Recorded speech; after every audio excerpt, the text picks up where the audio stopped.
ఇప్పుడు మనం ఒక వాహకవ్యంలో ఉండేటటువంటి అణువుల యొక్క డ్రిఫ్ట్ వెలాసిటీని ఏ విధంగా ఫైండ్ అవుట్ చేస్తాము, అసలు డ్రిఫ్ట్ వెలాసిటీని కనుగొనేటప్పుడు ఏమేమి పరిగణలో తీసుకుందాము ఒకసారి చూద్దాం. సో మనం ఇప్పుడు ఫైండ్ అవుట్ చేయాల్సింది అపసర వడి. సో అపసర వడిని లెక్కించడం కోసం ఒక వాహకాన్ని తీసుకుందాం. ఈ వాహకం యొక్క మధ్యఛేద వైశాల్యం, మధ్యఛేద క్రాస్ సెక్షన్ ఏరియా వైశాల్యం వచ్చేసి ఏగా తీసుకుందాం. ఏగా తీసుకున్నట్లయితే దాని యొక్క డ్రిఫ్ట్ వెలాసిటీ వేడి అయినట్లయితే ఏకాంక కాలంలో అది ప్రయాణించే దూరం,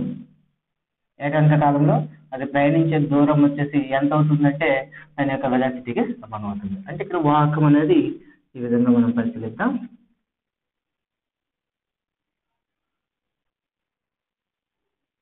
తీసుకున్నట్లయితే ఏదైనా మధ్య క్రాస్ సెక్షన్ ఏరియా తీసుకున్నట్లయితే అది 1 సెకండ్ కాలంలో ప్రయాణించిన దూరం దాని యొక్క డ్రిఫ్ట్ వెలాసిటీకి ఈక్వల్ అవుతుంది. సో ఈ విధంగా మనం చెప్పవచ్చు. అదేవిధంగా అందులో ఉండేటటువంటి ఒక అణువు యొక్క ఆవేశం వచ్చేసి మనం ఈగా నమోదు చేసినట్లయితే ఈ అనేది మనకు తెలుసు, ఎలక్ట్రాన్ యొక్క ఆవేశం అని చెప్తాం. E = 1.602 ×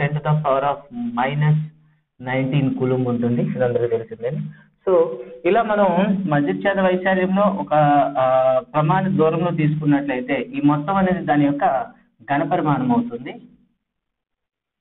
సో ఘనపరిమాణం ఎంత అవుతుందో ఒకసారి చూద్దాం. సో వాహకంలో తీసుకున్న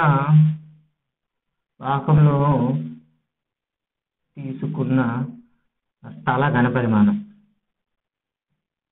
సో ఏమవుతుందండి, క్రాస్ సెక్షన్ ఏరియా ఇంటూ దాని యొక్క లెంత్. ఎందుకంటే సిలిండర్ ఫామ్ లో ఉంటుంది కాబట్టి క్రాస్ సెక్షన్ ఏరియా ఏ అయినట్లయితే దాని యొక్క హైట్ అనేది వీడికి సమానం అవుతుంది.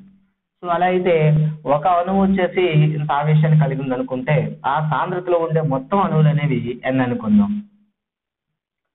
సో లో ఉన్న ఆవేశాల సంఖ్య n అనుకుంటే ఆ యానకంలోని మొత్తం ప్రవాహం ఏమవుతుందండి, మొత్తం అయాన్ల సంఖ్య, అణువుల సంఖ్య ఇంటూ ఒక అణువు యొక్క ఆవేశం ఇంటూ ఆ మొత్తం యొక్క ఘనపరిమాణం A ఇంటూ VD. ఇది ఆ క్రాస్ సెక్షన్ ఏరియాలో తీసుకునేటటువంటి ప్రతి అణువు పైన పనిచేసేటటువంటి విద్యుత్ ప్రవాహం అని చెప్పొచ్చు. సో దీన్ని మనం ఎలా రాస్తామంటే I అంటే మనకి విద్యుత్ ప్రవాహం ఎంత అవుతుంది, N into Q into A into BD drift velocity అంటాం. సో మనకు కావాల్సింది డ్రిఫ్ట్ వెలాసిటీ ఫైండ్ అవుట్ చేస్తున్నాం కాబట్టి drift velocity = I/N into Q into A అని రాస్తాం. సో ఇక్కడ ప్రతి డైమెన్షన్ మనకు తెలియాలి. I అనేది ఆ వాహకంలో ప్రవహిస్తున్న కరెంటు, N అనేది ఆ వాహకం యొక్క సాంద్రత అంటే ఎలక్ట్రాన్ ఉండేటటువంటి సాంద్రత, Q అనేది అందులో ఉండే ప్రతి ఎలక్ట్రాన్ ఉండేటటువంటి ఆవేశం, A అనేది అక్కడ ఉండేటటువంటి క్రాస్ సెక్షన్ ఏరియా. సో వీటన్నిటిని ఆధారంగా మనం ఒకసారి ఒక రాగి తీగని తీసుకుని దాంట్లో ఉన్న డైమెన్షన్స్ మెజర్ చేద్దాం. ఒకసారి ఒక cross section area 1 millimetre square ఉండేటటువంటి తీగని తీసుకుందాం. సో మిల్లీమీటర్ స్క్వేర్ అంటే దీన్ని మీటర్లో మారిస్తే మనకి ఏమవుతుంది, 1.0 × 10⁻⁻6 మీటర్ స్క్వేర్. సో మిల్లీమీటర్ని మనం మీటర్లో కన్వర్ట్ చేసాం. సో 10⁻⁻6 మీటర్ స్క్వేర్ అని అంటాం. క్రాస్ సెక్షన్ ఏరియా తీసుకుందాం. అలాగే అక్కడ ఉండేటటువంటి ఆవేశం అనేది ఒక ఎలక్ట్రాన్ ఆవేశం సమానం అవుతుంది 1.609 × 10⁻19 కూలుంబ్స్ అవుతుంది. అదేవిధంగా మనం తీసుకున్నది రాగి తీగ కాబట్టి రాగి తీగ యొక్క సాంద్రత ఎక్స్పెరిమెంటల్ గా ఫైండ్ అవుట్ చేశారు. ఆ వాల్యూ వచ్చి సుమారుగా మనకి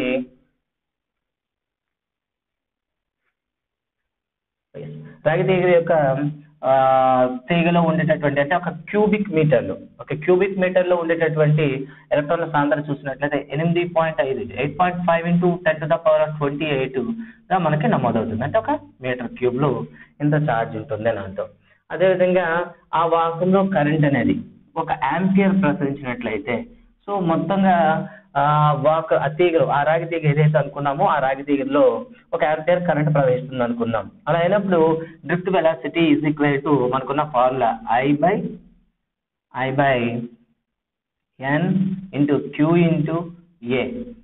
సో వీటి యొక్క ప్రమాణాలు కానీ మనం అంటే వీటి యొక్క విలువలు కానీ ఇందులో ప్రతిక్షేపించినట్లయితే 10⁻⁻⁻6 ఇంటూ అండ్ 8.5 ఇంటూ 10⁻⁻28 ఇంటూ అదేవిధంగా ఎలక్ట్రాన్ ఆవేశం సో 1.609 ఇంటూ 10⁻⁻⁻9.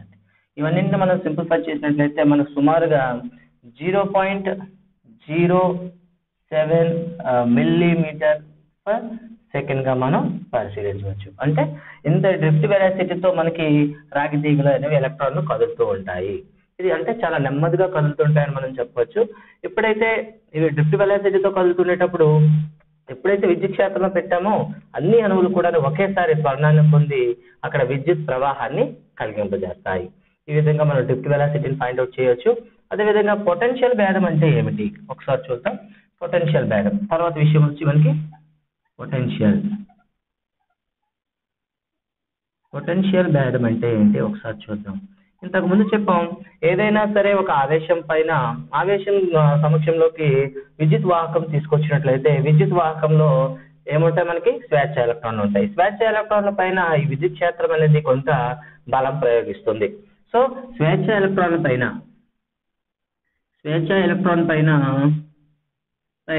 క్షేత్రం కలిగించే బలం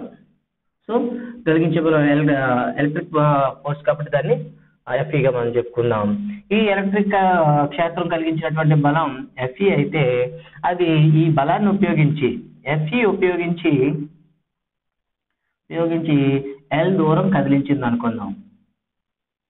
కదిలించింది. సో స్వేచ్ఛ ఎలక్ట్రాన్ల పైన మనం ఒక విద్యుత్ క్షేత్రాన్ని ప్రయోగిస్తే ఆ విద్యుత్ క్షేత్రం అనేది అందులో ఉండే స్వేచ్ఛ ఎలక్ట్రాన్లను పై ఎలక్ట్రిక్ ఫోర్స్ ను ప్రయోగింపజేసి దాన్ని ఎల్ దూరం కదిలించింది అనుకుందాం. సో అక్కడ జరిగిన టోటల్ వర్క్ ఏంటండి మొత్తం సో మనకు ఉంది ఎఫ్ ఇంటూ ఎస్ కాబట్టి ఎఫ్ ఇంటూ ఎల్ అని చెప్తాం.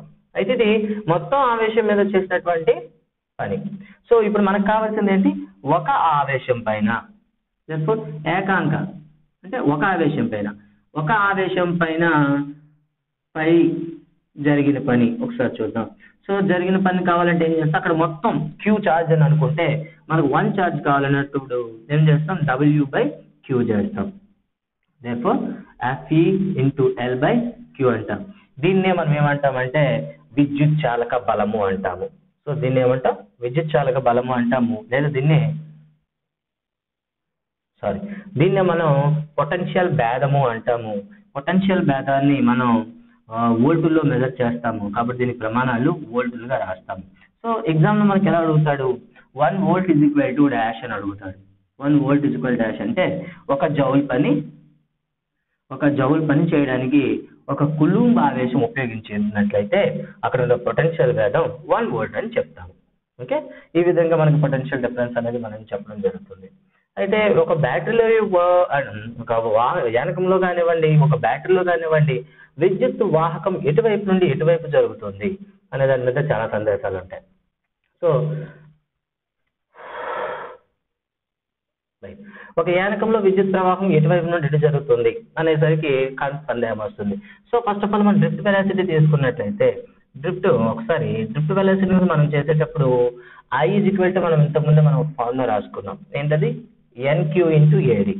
So N into Q into A into drift velocity. So N అనేది కాన్స్టెంట్ అలాగే A అనేది కూడా కాన్స్టెంట్ ఇవి స్థిర రాశులు. కానీ Q ఆవేశం అయితే ఏదైతే ఉందో అలాగే డ్రిఫ్ట్ వెలాసిటీ ఏదైతే ఉందో ఈ రెండు కూడా మనకి చరరాశులు. అంటే Q నెగిటివ్ అయింది అనుకోండి విద్యుత్ వాహనం అనేది నెగిటివ్ వైపు వెళ్తుందండి. విద్యుత్ ప్రవాహ దిశ గురించి మాట్లాడదాం. సో చాలా మందికి సందేహం ఉంటుంది విద్యుత్ ప్రవాహం అంటే ఎలక్ట్రాన్ల ప్రవాహమా లేదా ధనావేశాల ప్రవాహం అని చాలా సందేహం ఉంటుంది. సో దీని గురించి ఒక చిన్న ఎగ్జాంపుల్ తీసుకుందాం. ఏదైనా ఒక వాహకం తీసుకుందాం. ఈ వాహకంలో ఉండేటటువంటి అణువులు అనేవి ఈ విధంగా ఒకదాని ప్రక్కన ఇంకోటి ఉంది అనుకుందాం. సో వాహకం అనేసరికి ప్రతి అణువు కూడాను ఒక లాటిస్ లా బిహేవ్ చేస్తుంది అనుకుందాం. సో ఈ మొత్తాన్ని మనం ఏం చేసాం, ఒక వలయంలో జత చేస్తాం అనుకుందాం. సో మనకి ఎలక్ట్రాన్లు అనేవి ఎప్పుడు కూడా ఏమవుతాయి, ధనావేశం వైపు ఆకర్షించబడతాయి అని చెప్పాం. సో ఈ చివరి ఎలక్ట్రాన్ ఉండేటటువంటి ఒక ఎలక్ట్రాన్ ధనావేశం వైపు ఆకర్షించింది అనుకుందాం. సో ఇక్కడ ఉన్న అణువు ఏమైంది, పాజిటివ్ అయిపోయింది. ఓకే, సో ఇక్కడ పాజిటివ్ గా మారినటువంటి ఈ అణువు అనేది ఏమవుతుంది, దాని పక్కనే ఉండేటటువంటి మరో అణువు యొక్క ఎలక్ట్రాన్ ని ఆకర్షిస్తుంది. సో ఎలక్ట్రాన్ ఇటువైపు రావడం జరిగింది. So that's all. ఆ విధంగా ఇదైతే న్యూట్రల్ అయిపోయింది. కానీ తర్వాత ఉండేటటువంటి ఇదేమైంది, ఇది ధనావేశం. అంటే ఎలక్ట్రాన్ ఇటు రావడం అయింది పాజిటివ్, దానికి ఆపోజిట్ డైరెక్షన్ లో మూవ్ అయింది. అంటే పాజిటివ్ అనేది మూవ్ అవ్వలేదు, అక్కడ అణువులు అనేవి పాజిటివ్ క్వాలిటీని అంటే ధనావేశాన్ని పొందుతున్నాయి. అదేవిధంగా తర్వాత అణువు నుండి ఎలక్ట్రాన్ అనేది ధనావేశంలో ఉండేటటువంటి లాటిస్ ఆకర్షిస్తుంది. అదేవిధంగా స్థిరత్వం పొందినటువంటి అంటే దాన్ని ఏమంటాం, ఎటువంటి ఆవేశం లేని తటస్థంగా ఉండే అణువు కాస్త ఇప్పుడు ఏమైంది, ఎలక్ట్రాన్ డొనేట్ చేయడం వల్ల మళ్ళీ పాజిటివ్ గా మారింది. ఈ విధంగా ఎలక్ట్రాన్ అనేవి ఇప్పుడు కూడాను రుణ పలక నుండి ధన పలక వైపు కదులుతూ ఉంటే, ధనావేశం అనేది ఇప్పుడు కూడా ధన పలక నుండి రుణ వైపు కదులుతూ ఉంటుంది. అంటే ధనావేశంలో ఎటువంటి చలనం ఉండదు, ఎలక్ట్రాన్ల కదలిక వల్ల ధనావేశం అనేది మనకి ప్రవహిస్తున్నట్టు మనకి కనిపిస్తుంది. సో విద్యుత్ ప్రవాహం ఎప్పుడు కూడాను ధన పలక నుండి రుణ పలక వైపు చూపిస్తాము, ఇది మనం గుర్తుంచుకోవాలి. తర్వాత బ్యాటరీ.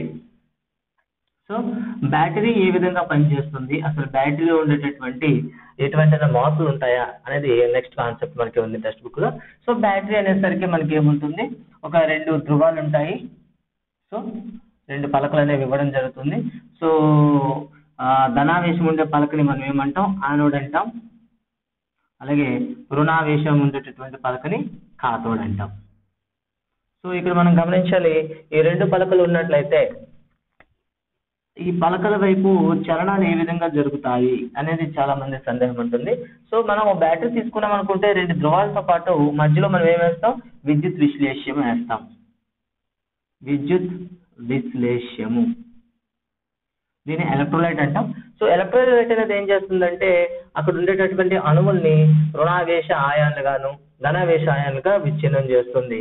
ఆ విచ్ఛిన్నం చేసినటువంటి ఆయాన్ అనేవి అంటే ధనావేశం పొందిన ఆయాలన్నీ కూడా దళ పలక వైపు కదులుతూ ఉంటే, రుణావేశం ఉండే పలకలన్నీ కూడాను రుణావేశం ఉండేటటువంటి ఎలక్ట్రాన్ అన్ని కూడాను రుణావేశ పలక వైపు మనకి కదలడం జరుగుతుంది. అయితే ఇక్కడ సందేహం, ఈ ఆయాన్లు అనేవి ఎంతవరకు అటువైపు ప్రయాణిస్తాయి అంటే ఈ పలకలు పూర్తిగా మనకి సంతృప్తి అయ్యేంత వరకు మనకి ఇవి కదలడం అనేది జరుగుతుంది. అయితే ఈ ధనావేశాలు కానివ్వండి రుణావేశాలు కానీ కదలిక అనేది వేటిపైన ఆధారపడి ఉంటుందంటే అందులో ఉపయోగించినటువంటి రసాయన ధర్మం మీద ఆధారపడి ఉంటుంది.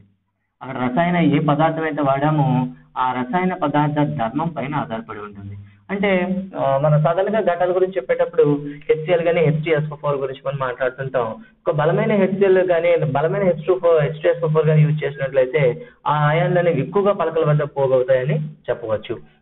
అంతేకాకుండా ఈ ఎలక్ట్రాన్ అనేది పోగయ్యేటప్పుడు ఇప్పుడు మనం ఏం చేసాం, ఒక వలయంలో జత చేసాం అనుకుందాం. మొత్తం ఈ బ్యాటరీని ఒక వలయంలో మనం ఏం చేసాం, ఒక బల్బుకి కనెక్ట్ చేసాం అనుకుందాం. సో బల్బు కనెక్ట్ చేయడం వల్ల ఏమవుతాయి, మనకి ఇదివరకే తెలుసు ధనావేశ పలక వైపు ఎప్పుడు కూడా ఎలక్ట్రాన్లను ఆకర్షించబడతాయి. కాబట్టి ఈ రుణావేశ పలక నుండి ఎలక్ట్రాన్లు అనేవి మనకి ఈ డైరెక్షన్ లో మూవ్ అవడం జరుగుతుంది. మూవ్ అవుతుండేటప్పుడు ఏమవుతుంది చెప్పండి, ఎలక్ట్రాన్లు అన్ని కూడా ధనావేశ ప్లేట్ మీద ఫ్లోగ్ అయ్యేటప్పుడు అక్కడ ఉండేటటువంటి ధనావేశ లాటిస్లకి ఎలక్ట్రాన్లు చేరడం వల్ల ఏమవుతాయి, తటస్థ పరమాణువులు ఏర్పడుతుంటాయి. ఇలా తటస్థ పరమాణువులు ఏర్పడుతుండేటప్పుడు అక్కడ ఉండేటటువంటి ఎలక్ట్రాన్లను రుణావేశ పలక వైపు ఆకర్షించడం అనే పని అక్కడ ఉండే రసాయనం చేస్తుంది అనమాట. సో ఈ రసాయనం అనేది రసాయన బలం అనేది ఎంత దృఢంగా ఉంటే ఈ బ్యాటరీ యొక్క మన్నిక అంత ఎక్కువగా ఉందని చెప్తాం అనమాట. ఇది ఎంతవరకు కొనసాగుతుంది అంటే ఈ రసాయన బలం ఏదైతే మనం ఈ రసాయనాలకు ఉపయోగించే బలం ఉందో దాన్ని ఈ రసాయన బలం అనేది అక్కడ ఉండే విద్యుదావేశ బలం కన్నా ఎక్కువ ఉన్నంతసేపు ఆ అయాన్లను మూవ్ చేయడం అనేది జరుగుతుంది. ఎప్పుడైతే 2 బలాలు కూడా ఈక్వల్ అయిపోతాయో ఇక్కడ ఉండేటటువంటి ఈ అణువులను అటువైపు మరి అంటే ధనావేశం పలక నుండి రుణావేశం వైపు కదిలించడం అనేది జరగదు. అప్పుడే మనం ఏమంటాం, బ్యాటరీ డెడ్ అయిందని చెప్తాం అనమాట. సో ఈ రసాయన బలం అనేది ఇప్పుడు కూడా ఈ విద్యుత్ ఆకర్షణ బలం కన్నా ఎక్కువ ఉంటేనే మనకి బ్యాటరీ అనేది మన్నికగా ఉంటుందని చెప్తాం. అయితే ఈ రసాయన బలం అనేది చేసే పని ఏమైనా ఉందా, ఈ రసాయన బలాన్ని ఏమైనా పిలుస్తామా అంటే దాన్నే మనం విద్యుత్ చాలక బలం అంటాం. విద్యుత్ చాలక బలం ఏంటో ఒకసారి చూద్దాం. ఒక బ్యాటరీ తీసుకున్నట్లయితే ఈ బ్యాటరీలో 2 ధ్రువాలను మనం ఊహించుకున్నట్లయితే ఇది యానోడ్, ఇది cathode గా మనం తీసుకున్నట్లయితే ఈ రెండింటి మధ్య ఉండే దూరం, ఈ రెండు పలకల మధ్య ఉండేటువంటి దూరం d అనుకుందాం. సో ఇందులో ఉపయోగించినటువంటి రసాయన బలం Fc అనుకుందాం. సో ఒక ధన పలక వద్ద ఉండేటటువంటి ఒక ఎలక్ట్రాన్ ని ఏం చేస్తుంది, రుణ పలక వైపు రసాయనం కదిలిస్తుంది అనుకుందాం. అలాంటప్పుడు రసాయనం పనిచేసే, ఇక్కడ రసాయన బలం పనిచేసే పని ఎంత ఉందో లెక్క పెడతాం. సో W = ఇక్కడ రసాయన బలం ఉపయోగిస్తున్నాం కాబట్టి Fc కెమికల్ ఫోర్స్ అని చెప్తాం. అదే విధంగా అది కదిలించిన దూరం ఆ రెండు టెర్మినల్స్ మధ్య ఉన్నటువంటి దూరానికి సమానం. సో FD అని చెప్తాం. అంటే ఇక్కడ ఉంటే మొత్తం రసాయన బలం అనేది మొత్తం ఆవేశాన్ని కదిలించే పని ఏమవుతుంది, W = Fc × D అవుతుంది. అది ఏకాంక ఆవేశం తీసుకున్నట్లయితే అక్కడ జరిగినటువంటి పనిని మనం ఎలా విధంగా లెక్కిస్తాం, W/Q = Fc × D/Q గా చెప్తాం. దీన్నే మనం విద్యుత్ చాలక బలం అంటాం. దీన్నే EMF అంటాం. సో EMF అంటాం. EMF అన్నా మనం విద్యుత్ చాలక బలాన్ని కూడా పొటెన్షియల్ డిఫరెన్స్ గాని మనం మెజర్ చేస్తూ ఉంటాం. ఈ విద్యుత్ చాలక బలాన్ని మనం వోల్ట్ మీటర్ తో కొలుస్తాం.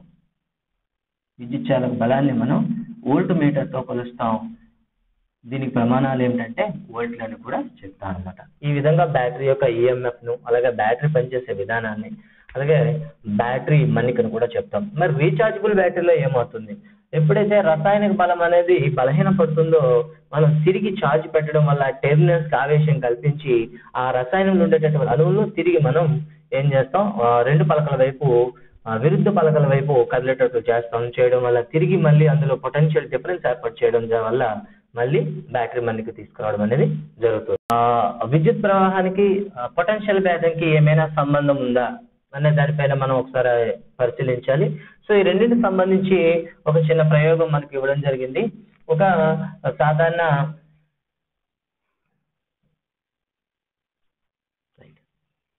ఇప్పటివరకు మనం విద్యుత్ ప్రవాహము మరియు EMF అంటే ఏమిటి, పొటెన్షియల్ భేదం అంటే చెప్పుకున్నాం.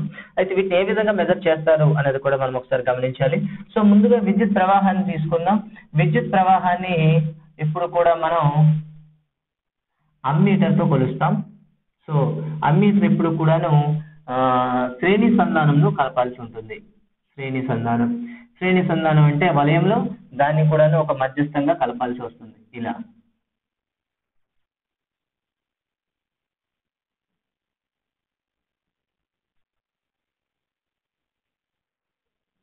ఈ విధంగా వలయంలో మనం మధ్యస్థంగా పెట్టినట్లయితే దాన్ని మనం శ్రేణి సంధానం అంటాం. వలయంలో ఎప్పుడు కూడా అమ్మీటర్ని ఎప్పుడు శ్రేణి సంధానంలో కలపాల్సి ఉంటుంది. అదే పొటెన్షియల్ భేదాన్ని ఎప్పుడు కూడా మనం అమ్మీటర్ వోల్ట్ మీటర్ తో కొలుస్తాం. ఈ వోల్ట్ మీటర్ ఎప్పుడు కూడా ఎల్లప్పుడూ సమాంతర సంధానంలో మనం అనుసంధానం చేయాలి.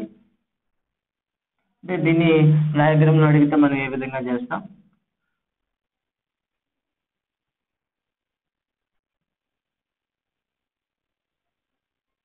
ఇది సాధారణ వలయం అయితే మనకు వచ్చే వోల్ట్ మీటర్ని ఏ విధంగా చేస్తాము అంటే ఎక్కడైతే మనకి లోడ్ ఉంటుందో లోడ్ దగ్గర మనం వోల్ట్ మీటర్ అనేది వేసుకుంటాం. ఈ విధంగా మనం శ్రేణి సంధానంలో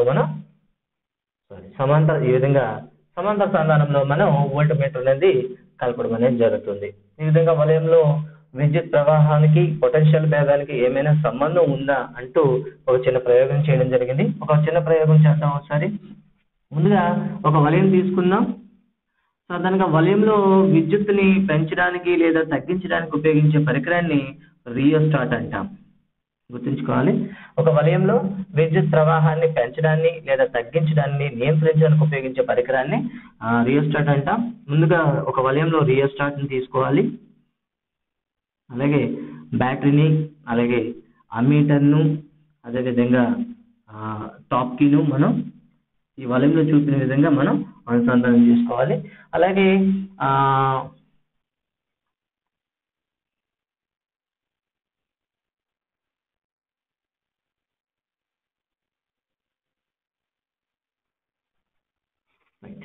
వలయాన్ని పూర్తి చేసిన తర్వాత ఎక్కడైతే లోడ్ ఉందో అక్కడ మనం వోల్ట్ మీటర్ని మనం యాడ్ చేసుకోవాలి. ఈ విధంగా అమ్మీటర్, వోల్ట్ మీటర్, రియోస్టాట్ మొత్తం అమర్చుకున్న తర్వాత వచ్చినటువంటి విలువలను నమోదు చేయడానికి ఒక పట్టికను మనం తయారు చేసుకోవాలి.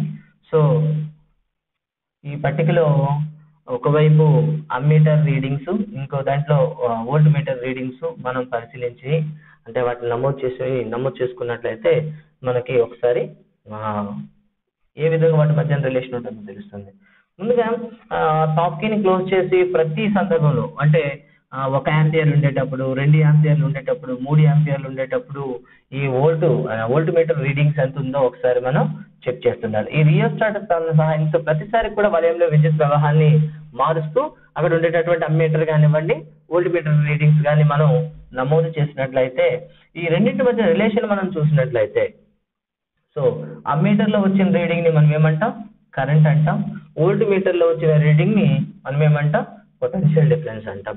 ఈ రెండింటి మధ్య సంబంధాన్ని చూసినట్లయితే V/I చేసినట్లయితే సుమారుగా అది K గా రావడం జరుగుతుంది.